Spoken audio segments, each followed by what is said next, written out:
So I think I may have started it a few seconds early by accident. I had like two intro clips playing. We're here now. We're live. So it's me, Danielle, with the Tabifolk Talks webinar, and this is our second episode. Last week we were joined by the founder, Josh. So if you want to hear more about his entrepreneurial journey in creating Tabifolk and living in Japan, check out that episode.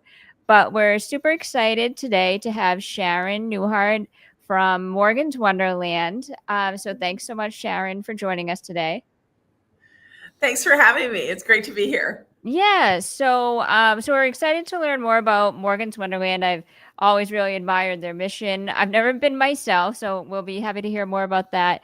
But if you don't mind telling us a little bit about yourself and the work you do there. Sure, of course.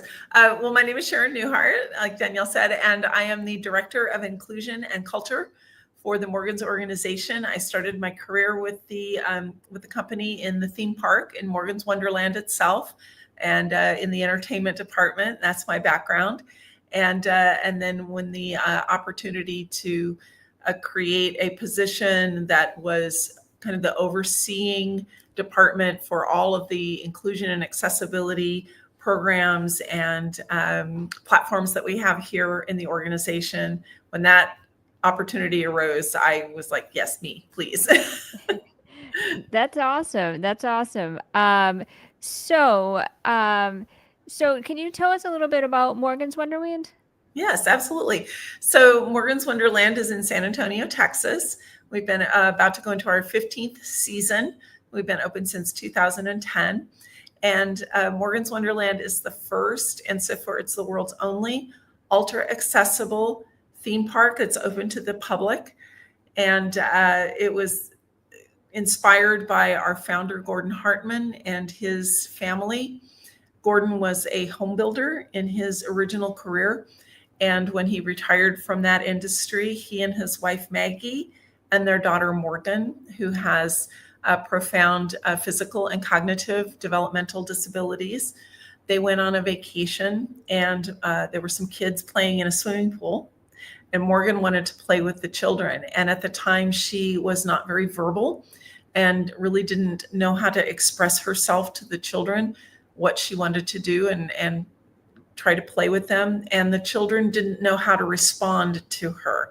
And so they just got up out of the pool and they left. And Morgan was just heartbroken that she had no one to play with. And so that was kind of the inspiration moment for Gordon and Maggie to look at ways to create places where people with disabilities of all kinds are welcomed and celebrated, and the places are built for them to enjoy with their families and their friends and their loved ones, to just play and have a good time together.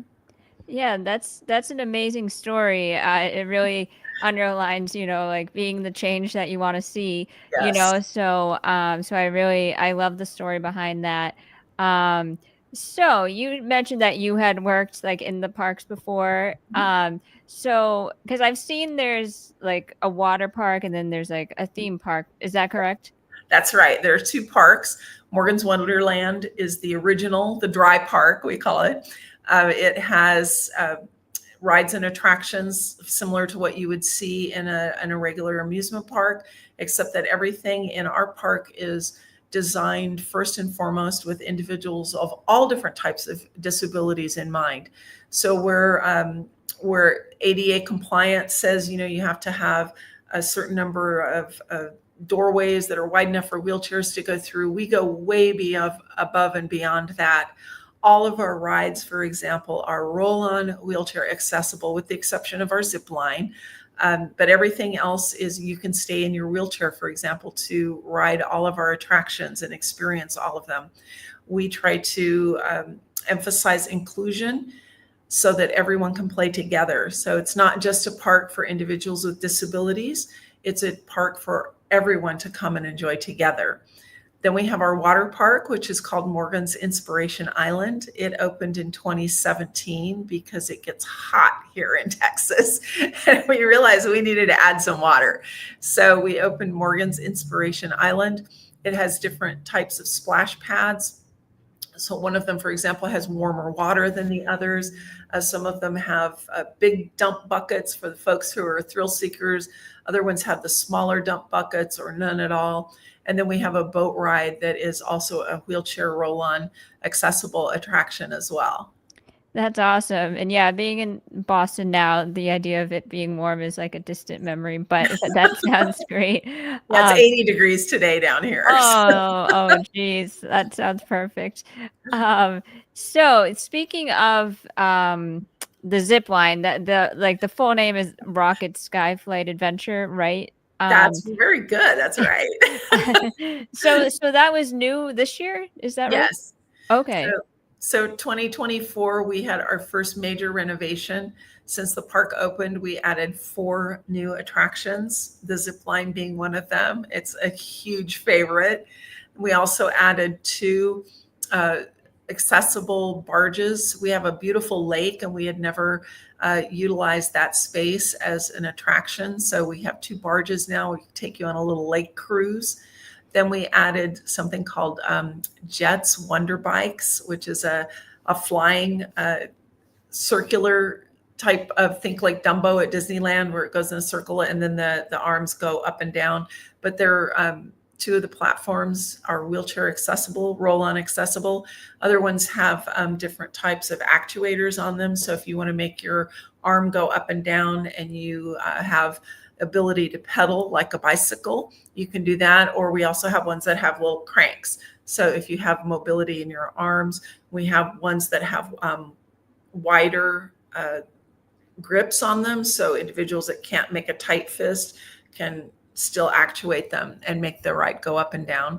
And then finally, we added this year a 4D theater. It's called the Mars Coaster, and it simulates a roller coaster ride through outer space.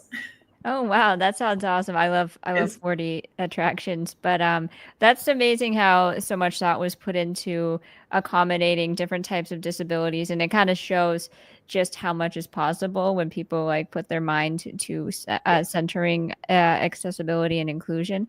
So I think that's great. But even the one that the zip line, even though you would have to transfer, it did look quite accessible to me because I noticed they even mentioned there was like spots where you could put equipment on it. Yes. Yeah. Yes. So, and then there was like 4 people could go on it at once as well, right? Yeah. So it's the world's first 4-seater zip line. We have one up at the camp that's a 2-seater. And it was so popular, people wanted to know, could we put a more, we'd have people asking for a thrill attraction in the park. And for years, they asked us about putting in a roller coaster, which I can talk about in a minute. But to answer your question about the zip line, so we realized if we're going to put a zip line in a theme park, we need to be able to seat more than just 2 people for capacity reasons. And so we challenged our vendor, and he came up with the 4-seater concept and engineered all of that so that it's safe.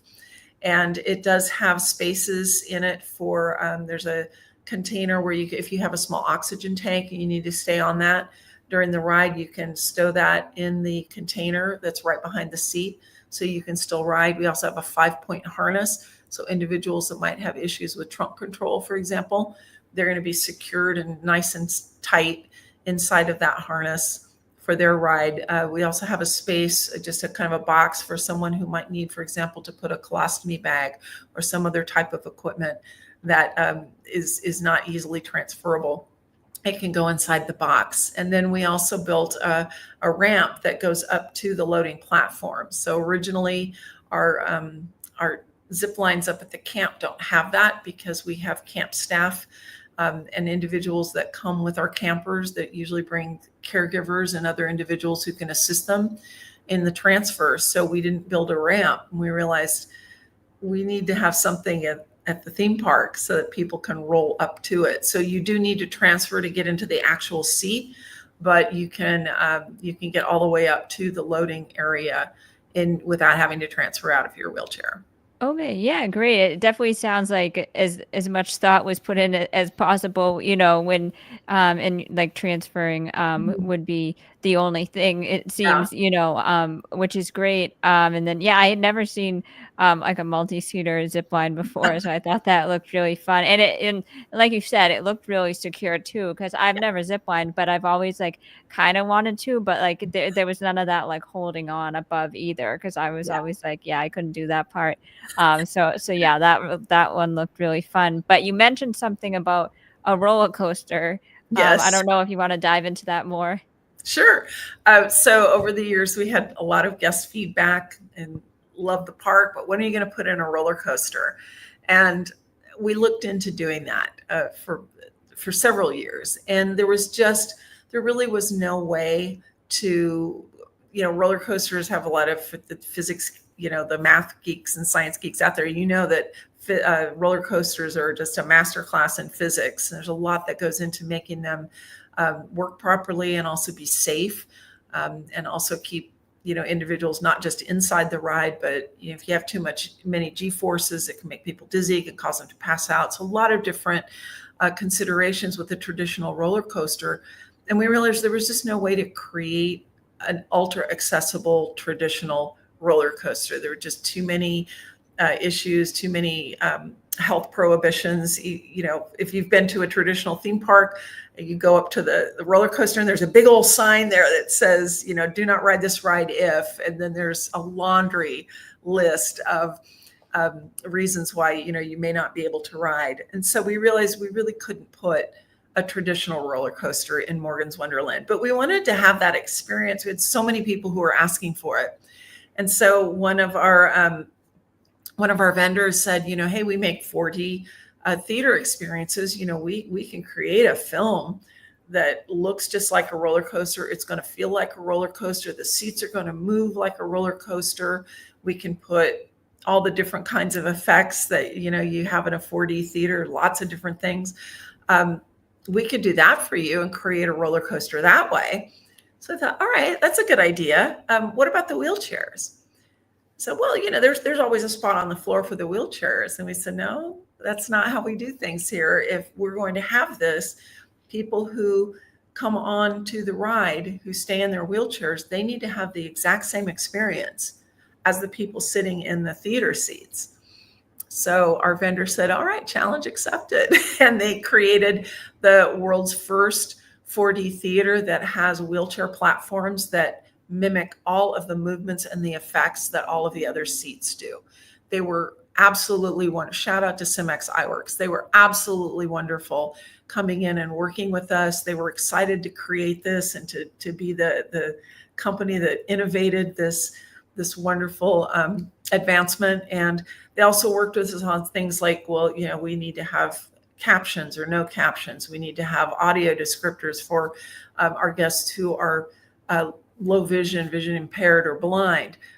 Also, where's the service dog going to go? We have a guest that comes in with a service dog. We need to create a space and make sure that we have a spot where a guest can come and sit and know that their service dog is going to be safe from all of the different moving equipment and things like that. So they were phenomenal in working with us. So we have the Mars Coaster 4D theater, and I think it's my favorite attraction because it really does feel like you're riding a roller coaster. It's just a lot of fun.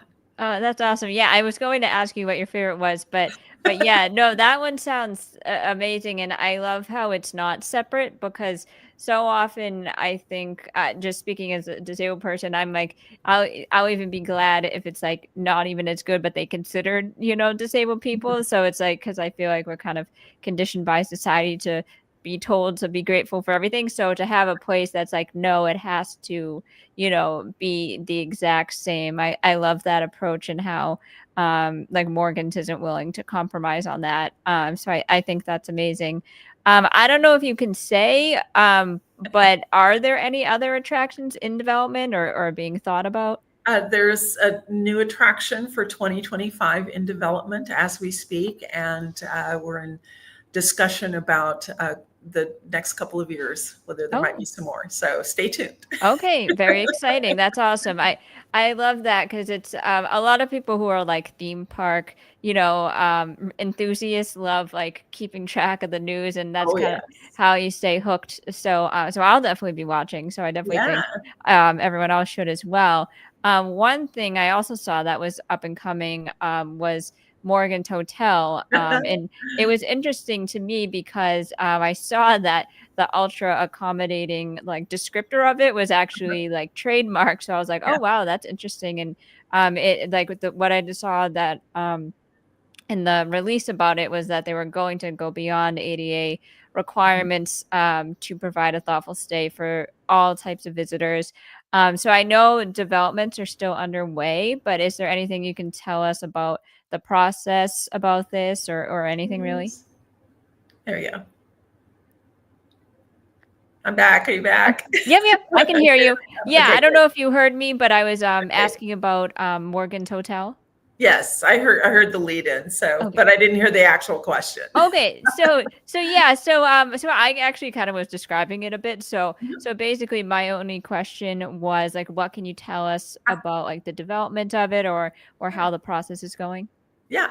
So, well, we're super excited about this opportunity, and as you well know, and of course, as many of your, your followers know, that hotels are, of course, required to have a certain number of accessible hotel rooms based on the size of their facility.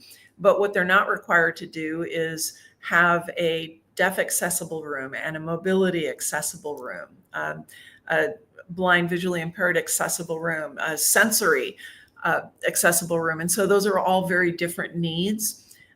Even, for example, mobility rooms, people need different things. So some people need a tall bed, some people need a low bed, some people need a roll-in shower, some people need, a tub shower with a bench. So there's it's based on every individual is different and every individual with a disability is different. So what we found out in talking to people was just there's a lot of frustration when individuals with disabilities travel. We're not even talking about the airport right now. We're just talking about hotels, but there's just people with disabilities want to travel, and they should want to travel, and we should want to go places with our families and our friends and have the same experiences that everyone else does. And so one of the big problems in traveling, of course, are those accommodations. And even when you book an accessible hotel room, you're still not sure exactly what you're going to get until you get there. And so that can be annoying. It can be frustrating. It could be downright harmful, depending on the situation. So we started talking to, one of the things that we do here as part of our process for anything that we do is we very much believe in nothing about us without us. We want to talk to individuals who have disabilities, who have different kinds of disabilities. We want to talk to as many people with the same diagnosis as possible, because again, just because you have the same diagnosis, as you well know, you still have different needs.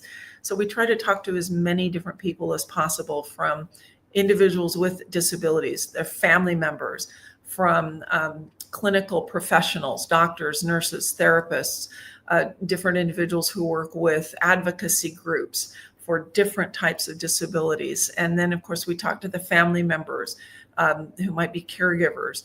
We talk to as many people as we possibly can and get as much data as we possibly can. So, with that in mind, for the hotel, one of the things that we did last December was we hosted an open house town hall, and we invited people to engage in person, of course, but also engage on our social media. We gave them my email. They could email suggestions to me. We got over 600 different data points about what makes the ideal hotel, the ideal hotel room, the ideal resort. And so we took all of those suggestions. We kind of had to distill down a few, because we all are also looking at making sure that the hotel is financially available for people. You can make it the most beautiful, incredible place, but if it's not financially accessible, that creates another type of barrier. And so we are currently in, I would say, early design process. We've had a few renderings that have come out, and so we're now talking about kind of the next steps and where we are with any kind of management structure. And once we get past that phase, then hopefully we'll be able to break ground soon. So it will be close to Morgan's Wonderland Park, just up a little bit up the hill from us, from our multi-assistant center facility, which is our clinical facility. But they're all kind of on the same campus adjacent to Morgan's Wonderland. So we're super excited about it. Probably be opening early 2026, maybe the end of 2025. We'll see.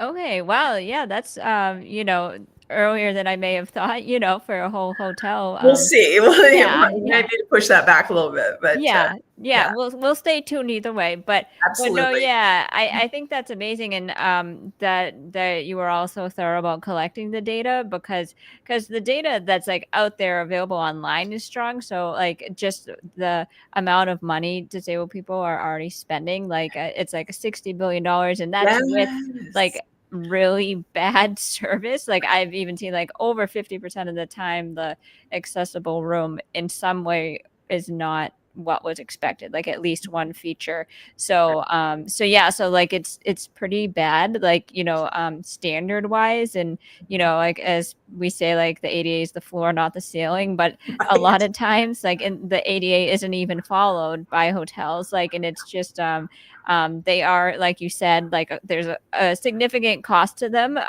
but if so that's why like the service should be good. And then but that's amazing. And I saw that like the goal, wasn't just to create a hotel for like Morgan's Wonderland. It was actually to set the standard for the hotel industry. So I think that would be great because, like I said, there's like a lot of work to be done, but there really isn't a standard right now because like people just kind of go on the ADA. And I think personally, like one of the biggest obstacles is people in like the process of design and building aren't hiring or even like polling disabled people, so they're not getting that perspective. So instead of just designing right the first time, which doesn't necessarily cost that much more, they're Right. just I'm not doing it right, and then they say down the line it's too expensive to fix. But yeah,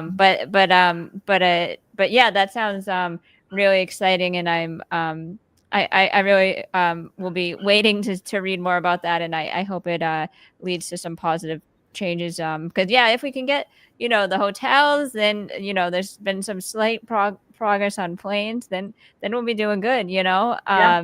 Because disabled people already travel, so it's like the possibilities if things actually got the way they were, how much more relaxing vacation would be. Um, And I so think I more individuals with disabilities would travel. There are people who don't travel because they just think it's just not possible. It's not accessible for them. It's not, there's too many unknowns. So I think that the more we all work towards making that part of the conversation and just kind of part of the culture to where people aren't even really thinking about it anymore, that we're thinking about it in a positive way, but we're not getting hung up on it, that I think more people with disabilities will feel more relaxed and less stressful about traveling. Yeah, no, that's great. And because like traveling, like when we talk about Morgan's Wonderland, it's like we think vacation, but that's not always the case. Like people travel for work, and Right. so when things aren't accessible, that can really impede people's careers. And if you run into problems like on planes all the time, that may affect your career choices. Yeah. So people kind of, and there's already a lot of obstacles in employment, so things add up a lot. So it's important to have allies, like Morgan's, to set a standard, and then hopefully people will see not only the moral benefit that it's the right thing to do, but financially too, how it's like if you kind of lose ground in staying competitive in business, and people see a better option, they'll go with that. And it's funny because like even when I bring up some parts of like accessible rooms, like one of them I noticed a lot more on cruise ships have like the automatic door button. Uh-huh. And most hotels, like I've never really seen it in a hotel. I've heard of some deluxe ones having it, but people have been like, oh, I would like that, for my luggage and stuff. So Right. it's like when you set that standard, I'm always like, if we can get the people who are like, the high tier to view it as like luxurious, then we can get more people on board, to like businesses and whatnot, to show that there's like a vast market for these features, and that there's a financial stake in it. So switching gears a bit, I know that you have traveled with family and friends with varying disabilities. Mhm. So would you like to share more about these experiences? Well, first of all, it's funny. Just before we hopped on this call, I was in a meeting. We were talking about adding some things to some of our facilities. We're always looking for ways to improve, of course, too. And I was talking about, I think if you're a traveler and you have a disability, you've heard of Curb Free with Coy Lee. And so he's in Istanbul right now, and he just received a Lowell Thomas Award. So I was excited to give him a shout out. But just seeing all of the different places where people are going who have disabilities, it's so it's so exciting to see. And we just recently took a trip. My son has a best friend. They were born 10 days apart, so they're birthday buddies, and they just turned 21 this year. And so the other family and our family planned for the better part of a year to celebrate their 21st birthdays in, of course, Vegas. And Vegas is really a very accessible place for the most part. The airplanes are that's a whole different subject, of course. We all know that. But we were very fortunate. Most of the places that we went were very accessible. Casinos, they were excited to go to the casino because they just turned 21, and plenty of tables that we were able to find that were accessible to him. He uses a power wheelchair. We were able to go on the Ferris wheel, the big eye out there. We went to the Sphere, had some great. It was a little bit high up, the seating. I would have liked to have seen some maybe choices lower. There were some on the floor, I think, but they were very, very expensive. So again, it's about that financial barrier too, right? But for the most part, everything we needed to do, we were able to do. They were able to get an accessible vehicle that was delivered right to them, so they didn't spend. They got their car. They got to the hotel before we did. Oh, nice. So it was a great experience. So, anyone who's thinking about maybe heading out to Vegas or just looking for that, you mentioned that people travel for other reasons than just vacations. They travel for family events too. So sometimes, that lack of accessibility leads to, problems with careers, but it also sometimes leads people miss weddings, they miss funerals, they miss family events, maybe because they can't travel. So if you're looking for that, that fun gathering of the family from all over the country, or that, of course, everybody goes for their bachelor and bachelorette parties, but Vegas is a great place to go. That's the positive.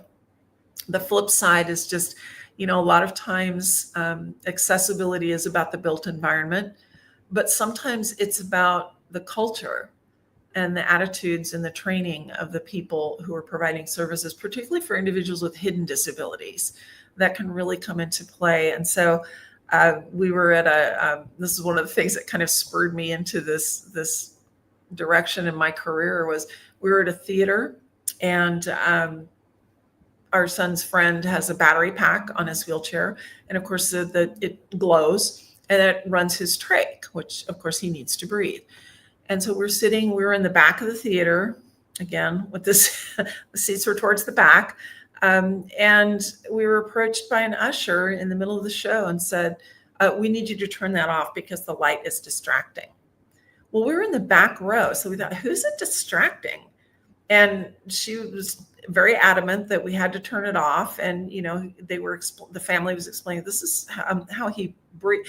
And he was about 12 then, so he was pediatric. And this is how he breathes. So you're asking us to turn off the breathing mechanism for a 12-year-old child. And so finally they compromised. They put a blanket around it and all of that. Well, it got to be intermission. The lights go up. And so we looked to see who's behind us that this is bothering. It was the usher, because the ushers were all seated behind us. And so it was bothering her.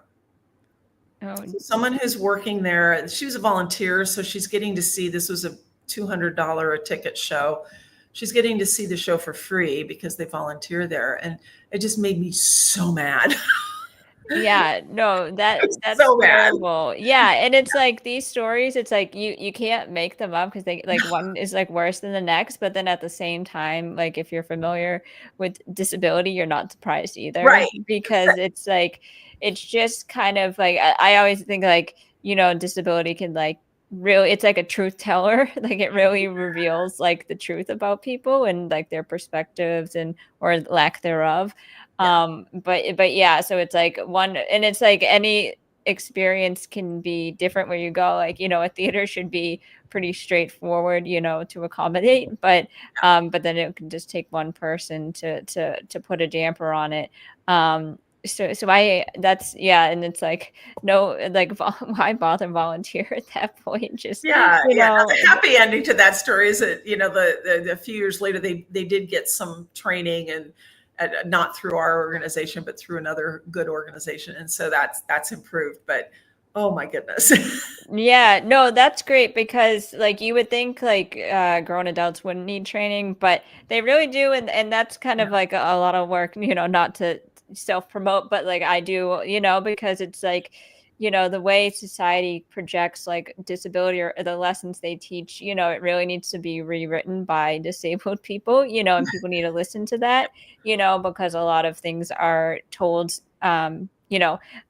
like the saying, nothing about us without us, but unfortunately that doesn't happen a lot. So yeah, so that story just does highlight, the need and anytime you work with people, you really should be like I do notice that places as well. Before I go into this tangent, I'll just say if anyone's watching and would like to leave a comment, now would be a great time. But if you're watching after the fact, you can still ask a question and we'll like pass them along to Sharon or have them log on to tabifolk.com to answer them. And then while I'm mentioning tabifolk.com, if you haven't made a profile, definitely do so. There's tons of forums, including amusement parks. So it's a great place to talk more about Morgan's Wonderland. So tabifolk.com. And I also so I just wanted to say I need to do a better job at this. I forgot to give a visual description when this started because I got it's you. distracted by the countdown. I messed up Yes. the countdown, but we didn't show anything additional on the screen.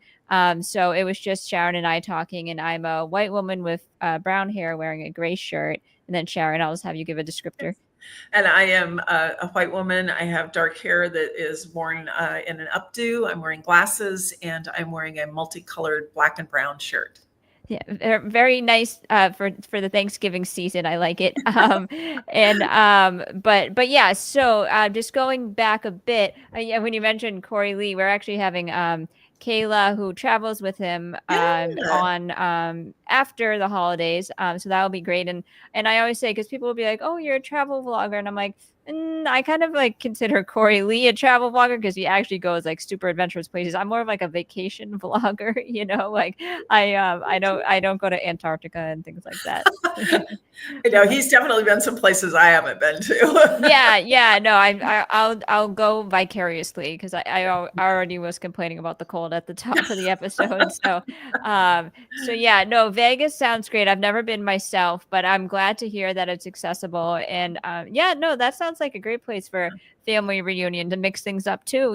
Just the Yeah. scenery, and you probably see a lot of interesting experiences Oh, there. yes. So, I will say though, we were talking, I was kind of coming at it from the mobility, of course, accessibility standpoint, because that was our experience.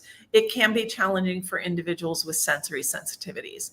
There are a lot of flashing lights. So individuals with, any kind of epilepsy, seizure disorder might want to be thoughtful about some of the experiences that they engage with. But there are a lot of places we notice that do there are a couple casinos where they do quiet, they have some quiet time. It's usually early in the morning, which is not always when you want to go to the casino, but there are some organizations out there that are aware of the potential for individuals with sensory sensitivities to be traveling to their locations. And so, I would still encourage you to go, but for individuals with those types of disabilities, you definitely want to check out, kind of where you're going and what accessibility features they have and accommodations that they will have for you. Yeah, no, that's definitely a great point. But one thing I have heard is there's like so many different things that like there's probably something for everyone. Like I did Yeah. hear like the bingo there was like the world's best bingo.